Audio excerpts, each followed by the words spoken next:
Hello students, उम्मीद करता हूँ आप सब लोग खैरियत से होंगे। और आज से जो हम स्टार्ट करने जा रहे हैं वो है पीएचपी की सीरीज़। पीएचपी को सीखेंगे, बैकएंड कैसे बनाते हैं। मेरे बहुत सारे स्टूडेंट्स जो मुझसे फ़िज़िकल क्लासेस लेते हैं उन्हें मसला होता है कि हम भूल जाते हैं क्योंकि बैकएंड थोड़ा सा डिफ़िकल्ट होता है। तो इसलिए मैं आज से जो है अपने जो पीएचपी की क्लासेस हैं वो रिकॉर्ड करूँगा और स्टेप बाय स्टेप गाइड करूँगा ताकि आप लोग जो हैं इस पर अमल कर सकें और आप कभी भूल भी जाएं तो उसको दोबारा देख सकें। तो चले आए स्टार्ट करते हैं। तो जैसा कि आप सबको पता होना चाहिए कि हमारे को अगर पीएचपी चलानी है तो हमारे पास जैम डाउनलोड होना चाहिए। तो अगर आपके पास सी फोल्डर हो तो देखिए इधर मेरे पास जैम्प जो है जैम्प का फ़ोल्डर भी बना हुआ है, यहाँ पे htdocs भी बना हुआ है। यहाँ पे हमारा फ़ोल्डर मौजूद होता है तो हमारी वेबसाइट रन करती है, अदरवाइज़ नहीं करती। ठीक है ना। जैम्प कहाँ से आप डाउनलोड करेंगे इसके ऊपर मैं एक वीडियो बना दूँगा अगर आप रिक्वेस्ट करते हैं तो। ठीक है, और जिनको पता है तो हम यहीं से स्टार्ट करूँगा वैसे मैं। और अगर आप लोग को ज़्यादा मसला हो रहा है जैम इंस्टॉल करने में तो आप मुझे कमेंट्स कर दें, मैं इंशाल्लाह उसके ऊपर भी वीडियो बना दूँगा। अच्छा, अब स्टार्ट कैसे करना है। सबसे पहले आपको अपने जैम को स्टार्ट करना है। ये एक आर्टिफिशियल सर्वर है जिसके हेल्प से आप अपनी वेबसाइट को अभी लोकली अपने पीसी में होस्ट कर सकते हैं। ठीक है, आपको अपाचे और माइस्क्वेल स्टार्ट कर देना है। जब आप सर्वर पर डालते हैं तो फिर आपको जैम की ज़रूरत नहीं पड़ती। तो अभी हमने कर लिया। अब मैं यहाँ पे एक फ़ोल्डर बना लेता हूँ, राइट क्लिक करके न्यू, और यहाँ पे मैंने फ़ोल्डर बना लिया। उस फ़ोल्डर का नाम आप जो है रखेंगे। ठीक है, कुछ भी रख सकते हैं जैसे वेबसाइट बनाते वक्त आप रखते हैं। तो मैं यहाँ पे अपने फ़ोल्डर का नाम रख रहा हूँ नॉट कैलकुलेटर रख रहा हूँ मैं, मार्क्स कैलकुलेटर स्मॉल में रख रहा हूँ, मार्क्स कैलकुलेटर। ठीक है, तो ये मेरे फ़ोल्डर का नाम है और इसको मैं विजुअल स्टूडियो कोड में ओपन कर लेता हूँ राइट क्लिक करके। तो मेरे पास ये कोडिंग में ओपन हो जाएगा। अब मुझे यहाँ पे क्या करना है कि मुझे यहाँ पे अपनी कुछ फ़ोल्डर्स बनाऊँगा मैं। ठीक है, यहाँ पे मैं समझ लें एक प्रोजेक्ट की तरह काम करूँगा और आपको समझाता भी रहूँगा और साथ साथ जो है आपका पीएचपी की जो कंप्लीट प्रोजेक्ट भी बन जाएगा और आपको पीएचपी इस्तेमाल करना भी पूरी आ जाएगी। ठीक है, तो मेरा पढ़ाने का तरीका थोड़ा डिफरेंट है। जैसे बहुत सारी जगह पे ट्यूटोरियल्स होते हैं कि पहले पीएचपी का इस फंक्शन का मतलब क्या है, इस फंक्शन का मतलब क्या है, लेकिन एट दी एंड आपको कुछ बनाने ही नहीं आ रहा होता, आपको चीज़ों के सिर्फ मतलब पता चल रहे होते हैं। मेरा अलग तरीका है, मैं प्रोजेक्ट बनाते बनाते सबके मतलब समझाते समझाते एक प्रोजेक्ट बना लेता हूँ ताकि आपको उसकी मीनिंग भी समझ में आ जाए और उसको यूज़ कहाँ कहाँ करना है वो भी पता चल जाए।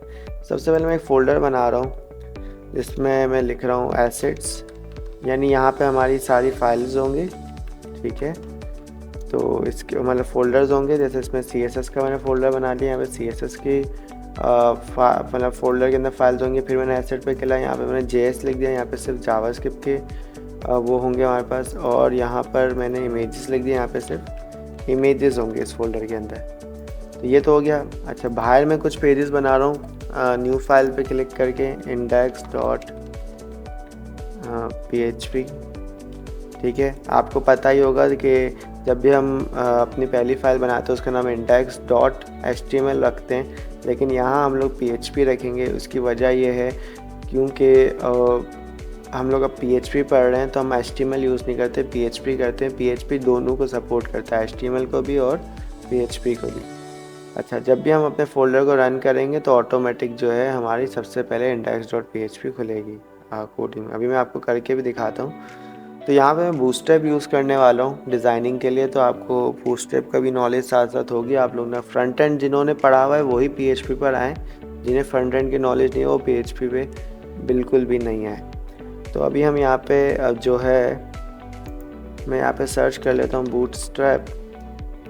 ठीक है, तो बूटस्ट्रैप की हमारे पास वेबसाइट आ रही है और यहाँ पे डॉक्स में आप जाएंगे तो देखिए आपके पास एक स्टार्टिंग स्ट्रक्चर आ रहा है, include bootstrap CSS and JS। इसको कॉपी करें, यहाँ पे पेस्ट कर दें, ये आपके पास स्ट्रक्चर आ चुका है। मैं आपकी आसानी के लिए थोड़ा जूम कर देता हूँ। ठीक है, अभी मैं इस फोल्डर को रन करता हूँ तो मैं यहाँ पे लिखूँगा लोकल होस्ट / और अपने मार्क्स कैलकुलेटर था, मैं अपने फ़ोल्डर का जो आपने नाम दिया था वही रखेंगे आप। तो देखिए बिल्कुल, तो मेरी वेबसाइट लोड हो गई। तो खुद ब खुद इस मैंने कोई फ़ाइल का नाम नहीं दिया, जैसे अपने फ़ोल्डर को रन किया तो पहली फ़ाइल index.php रन हो गई। तो अब मैं यहाँ पे क्या कर रहा हूँ कि मैं कुछ डिज़ाइनिंग करता हूँ। तो जैसे कि मैंने यहाँ पर H1 है तो इसको मैं मिटा देता हूँ। तो जैसे मैं आके देखें रिफ़्रेश करूँगा तो यहाँ पे ये हटा हुआ होगा। ठीक है, तो ये हमारा काम हो गया। अब मैं यहाँ पे चाह रहा हूँ कि मैं अपनी नैव बार डालूँ, तो मैं यहाँ पे कमेंट्स डाल देता हूँ। यहाँ पे मैंने लिखा नैव बार ऐसे, और मैंने कंट्रोल स्लैश से कमेंट डाल दिया, इसी की कॉपी ले ली। यहाँ मैंने लिख दिया नैव बार स्टार्ट कमेंट में, और यहाँ पे नैव बार एंड, ताकि आपको आसानी रहे। इसी के बीच में मैं नैव बार का कोड पेस्ट कर दूँगा। कोड कैसे पेस्ट करेंगे आप, बूस्टर में आएंगे तो साइड पे कंपोनेंट्स होते हैं आपके पास, यहीं से आप एक नैव बार ले लें। देखिए नैव बार का ऑप्शन आ रहा है, ये नैव बार को आप कॉपी कर लें।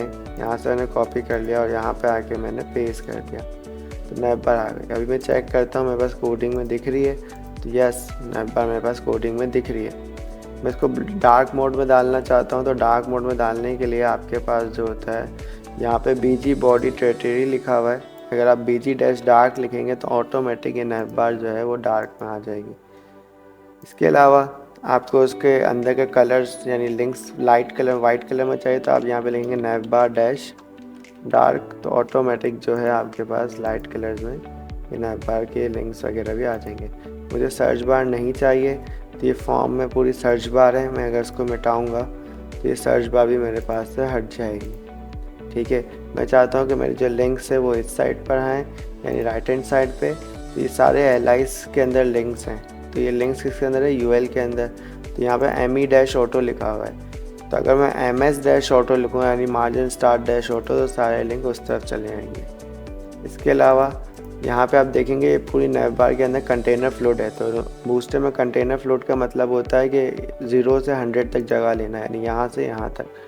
और अगर मैं इसको कंटेनर कर दूँ तो ये सिर्फ साइडों से थोड़ी थोड़ी जगह छोड़ेगा, जिसकी वजह से आपका काम आसान हो जाएगा।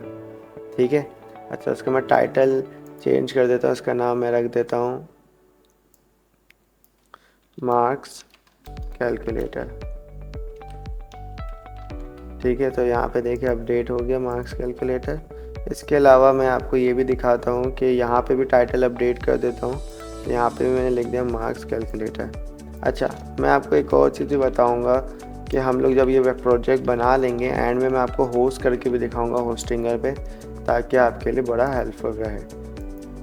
ठीक है, ये भी हो गया। अच्छा भाई, अब मैं यहाँ पे क्या चाह रहा हूँ कि मेरे पास यहाँ पे कौन कौन से लिंक्स होंगे। होम होगा, यहाँ पे मेरे पास जो है होम पे मेरे पास हो गया। यहाँ पे मेरे पास रिज़ल्ट्स होंगे, जो भी मैं कैलकुलेटर बना लूँगा। इसके बाद मेरे पास यहाँ पर अभी इतना ही होगा, और ये जो ड्रॉप डाउन आ रहा है इसको मैं मिटा रहा हूँ। और यहाँ पे ये जो LIR डिसेबल वाला मैं इसको भी मिटा रहा हूँ।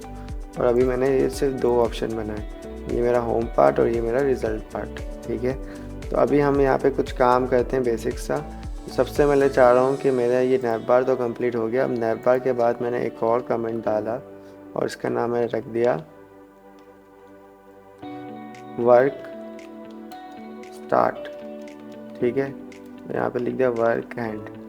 ठीक है, तो इसके बीच में मैं अपना वर्किंग काम करूँगा। तो मैंने यहाँ पे एक सेक्शन टैग ले लिया है और इसके अंदर मैं एक क्लास दूंगा, इसका नाम मैं रख दूंगा, नाम रख देता हूँ वर्क हेड बॉक्स, यानी क्लास दे दी मैंने। इसके अंदर मैं दूंगा div डॉट कंटेनर। अभी मैंने आपको बताया कि अगर हम अपने HTML में कंटेनर क्लास देंगे, अगर हमने बूस्टर यूज़ कर रहे हैं, तो ऑटोमेटिक साइडों से स्पेस आ जाएगा, तो मुझे चाहिए था। इसके अलावा मैं चाह रहा हूँ कि इसके अंदर मैं एक पूरा फॉर्म क्रिएट करूँ। ठीक है ना, तो मैं यहाँ पे एक फॉर्म टैग का इस्तेमाल करने वाला हूँ, और यहाँ पे वो फिर फॉर्म टैग आ जाएगा। तो इससे पहले मैं एक H1 टैग डाल रहा हूँ, जहाँ पे मैं लिखूँगा क्रिएट योर मार्कशीट।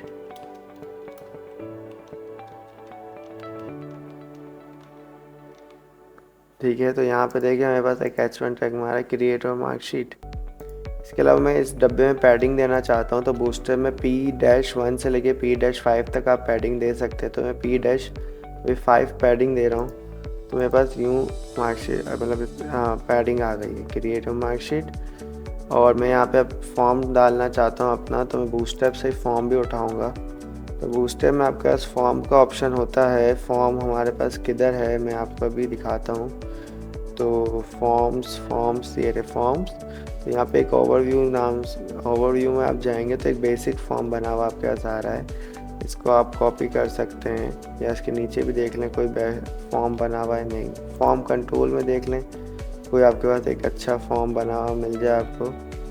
नहीं मिलेगा तो हम खुद से भी बना लेंगे, कोई मसला नहीं है। तो यहाँ पे अभी तक हमारे पास कोई अच्छा फॉर्म सामने आया नहीं है, तो इनपुट ग्रुप्स में देख लेते हैं, नहीं आया। तो ओवरव्यू में से ही आपका जो फॉर्म आ रहा हो, ये पूरा फॉर्म, इसको कॉपी कर लें और यहाँ पे पेस्ट कर दें H1 के बाद। ठीक है, ये मैंने पेस्ट कर दिया, तो आपके सामने देखें इस तरह से फॉर्म आ रहा होगा। ठीक है, तो अभी हमें यहाँ पर जो है कुछ चीज़ें सेट करनी है, जैसे कि मुझे बटन का नाम जो है यहाँ पे लिख देंगे सेव या जनरेट।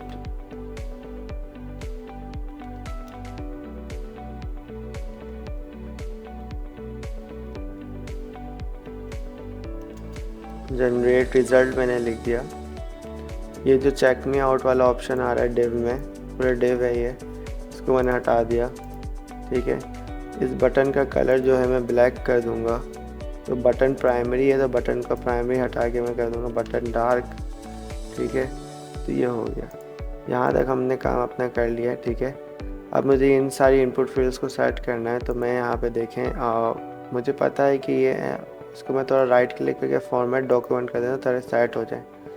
तो यहाँ पे लिखा हुआ है कि फॉर्म ईमेल और एड्रेस और वगैरह, और इसके अंदर तो मुझे ईमेल एड्रेस वगैरह तो नहीं डलवाना, तो मैं ये लाइन मिटा देता हूँ नीचे वाली। इस लाइन को मिटाने से क्या होगा कि जो ये नीचे लाइन आ रही थी मिट जाएगी। ठीक है, मैं यहाँ पे ईमेल एड्रेस के लिख देता हूँ फुल नेम,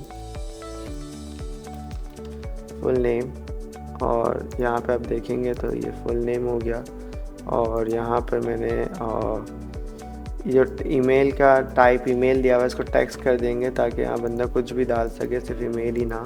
ठीक है, ऐसे। अच्छा, इसके अलावा मैं चाह रहा हूँ कि जो यहाँ पे पासवर्ड लिखा हुआ है इधर मैं लिख दूँ क्लास, एंटर क्लास, और यहाँ पर जो है ये पासवर्ड है, इसको मैं और नंबर कर दूँ। ठीक है, नंबर से ही होगा कि सिर्फ वो नंबर्स ही डाल सकेगा और कुछ नहीं डाल सकेगा। देखो मैं अल्फ़ाबेट दबा भी रहा तो नहीं, जैसे नंबर्स दबाऊंगा तो इजीली चलेंगे। अब मैं चाहता हूँ ये थोड़ी बड़ी बड़ी जगह ले रहे हैं, फुल नेम हाफ जगह पे आ जाए, वो भी हाफ जगह पे। तो बूटस्ट्रैप में आपके पास जो है कॉलम का कॉन्सेप्ट होता है। तो कॉलम का कॉन्सेप्ट क्या होता है, अभी देखें यहाँ पे कुछ मार्जिन बॉटम दिया हुआ है नीचे से स्पेस देने के लिए। मैं इनको हटा देता हूँ और मैं इनको कॉलम दे देता हूँ, col-6। अब बूस्टर में टोटल 12 कॉलम होते हैं, तो मैं इनको 6 की जगह दे रहा हूँ, col-6 col-6। तो ये 6 और 6, तो देखें ये 6 की जगह लेनी है इसने अपने हिसाब से। लेकिन मैं चाहता हूँ एक के बाद एक है, जैसे ये आ जाए इसके बाद दूसरा आ जाए।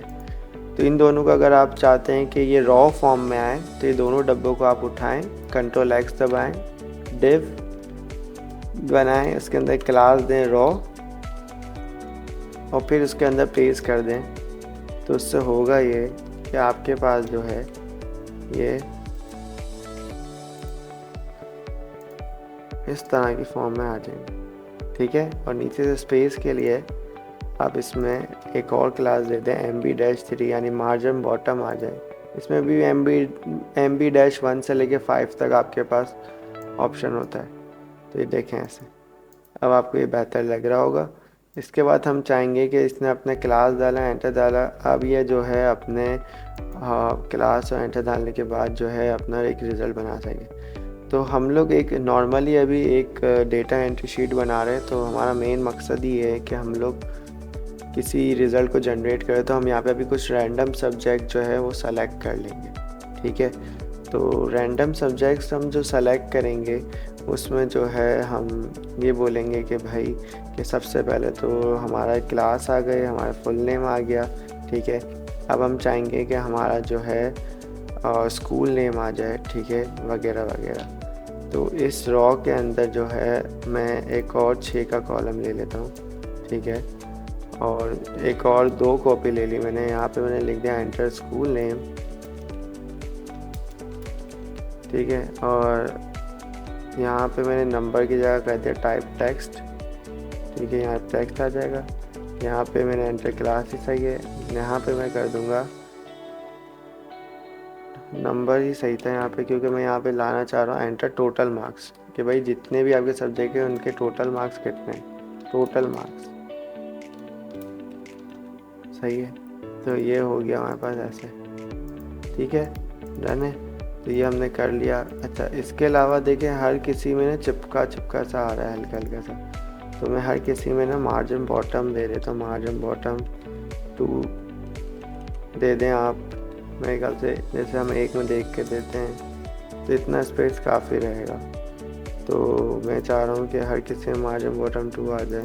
तो MB-2 MB-2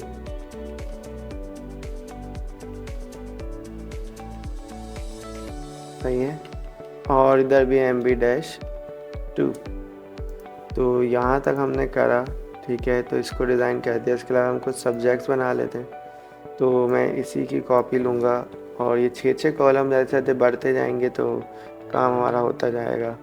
तो मैं कुछ 5 सब्जेक्ट्स के ऊपर बनाऊँगा। तो टोटल मार्क्स के बाद मैं यहाँ पे लेता हूँ एंटर इंग्लिश मार्क्स, ठीक है। यहाँ पे मैं लिख देता हूँ फिज़िक्स, यहाँ पे मैं लिख देता हूँ मैथ्स,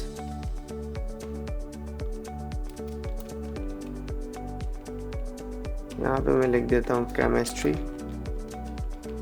और यहाँ पे मैं लिख देता हूँ बायोलॉजी,